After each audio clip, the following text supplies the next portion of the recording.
पर्व और त्योहारों के दौरान आपने देखा होगा कि जब भी पर्व और त्योहार आते थे उत्पात शुरू हो जाती थी।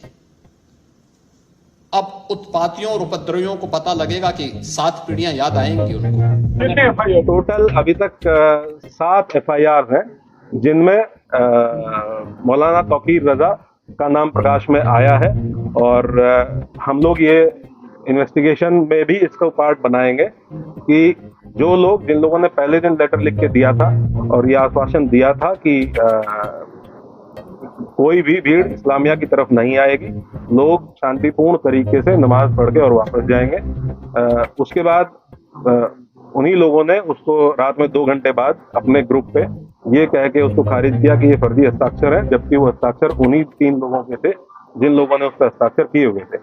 तो क्या ये पूरा प्लान का आपको लगता है इन्वेस्टिगेशन में अब तक क्या शामिल निकल के सामने आया है, और क्या बाहर के लोग भी बरेली में जो हिंसा हुई है उसमें शामिल?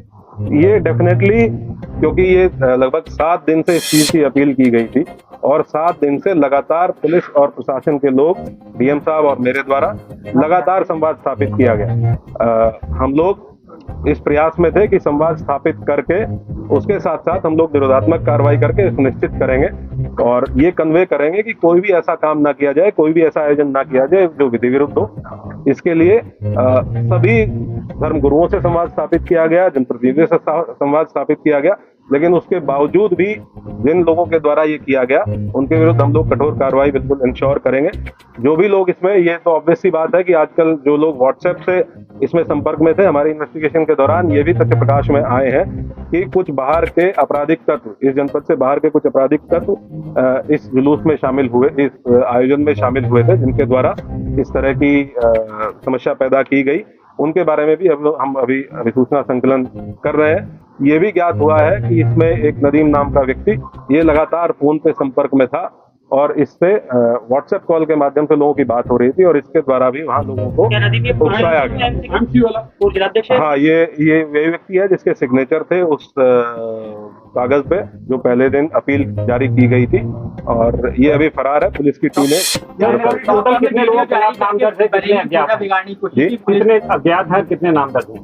ये पूरा, क्योंकि हम लोगों ने टोटल 10 FIR दर्ज की है, तो उसमें अलग अलग जहाँ जहाँ घटना स्थल है, जहाँ जहाँ पे जो घटनाएं हुई है, उसमें अलग अलग लोग नामजद हैं।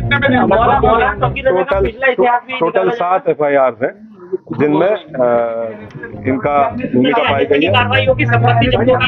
विधिक प्राविधान के अंतर्गत जो भी कार्रवाइयाँ पॉसिबल है वो सब कार्रवाइयाँ सभी के विरुद्ध इंश्योर की जाएंगी, सुनिश्चित की जाएंगी। मौलाना तौकीर रजा की पिछला इतिहास भी निकाला जाएगा, तमाम पहले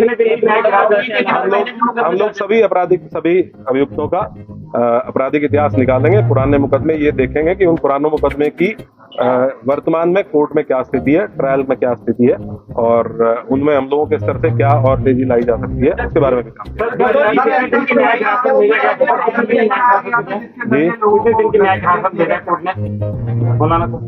कोर्ट नॉर्मली जब भी कोर्ट के समक्ष पेश किया जाता है तो 14 दिन की न्यायिक हिरासत कोर्ट के द्वारा। मतलब कोई पुराना मतलब कि बरेली की बड़ा करने के आयोजन से ये भीड़ एकत्र की, कोई बड़ा करना चाह रहे थे बरेली में? ये हम लोग आपको इन्वेस्टिगेशन जैसे जैसे इन्वेस्टिगेशन प्रोसीड करेगी कि इस मंशा क्या थी और यहाँ का जुरिस्डिक्शनल जेल बरेली जेल है और जो यहाँ पे रिमांड मजिस्ट्रेट है उनके द्वारा उनको बरेली जेल में। आपने बताया कि तमंचा भी बरामद हुआ है, क्या इस पूरे इंसिडेंट में फायरिंग हुई है? पहला सवाल ये। दूसरा, पुलिस वालों को भी चोटें आई हैं, क्या उनको भी छर्रे लगी हैं और कितने पुलिस वाले ऐसे हैं जो अभी घायल हैं? कुल 22 पुलिसकर्मी, कल अब जब हम लोगों ने अपनी पूरी टीम को गैदर किया, कुल 22 पुलिसकर्मी ऐसे थे जो इंजर्ड थे, जिनका मेडिकल एग्जामिनेशन कराया गया।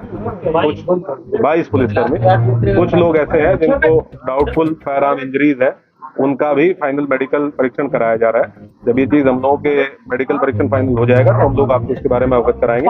लेकिन ये डेफिनेट है कि इसमें अराजक तत्वों के द्वारा फायरिंग की गई। अलग अलग घटना स्थल पे अलग अलग थे, कुछ जगह पे 200-250 लोग अज्ञात में थे, कुछ जगह पे 300-350 लोगों की भीड़ थी।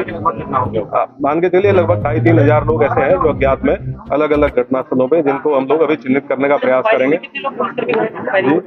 टोटल 22 पुलिसकर्मी घायल हैं जिनका हम लोगों ने मेडिकल करा। नहीं नहीं, पूरे घटना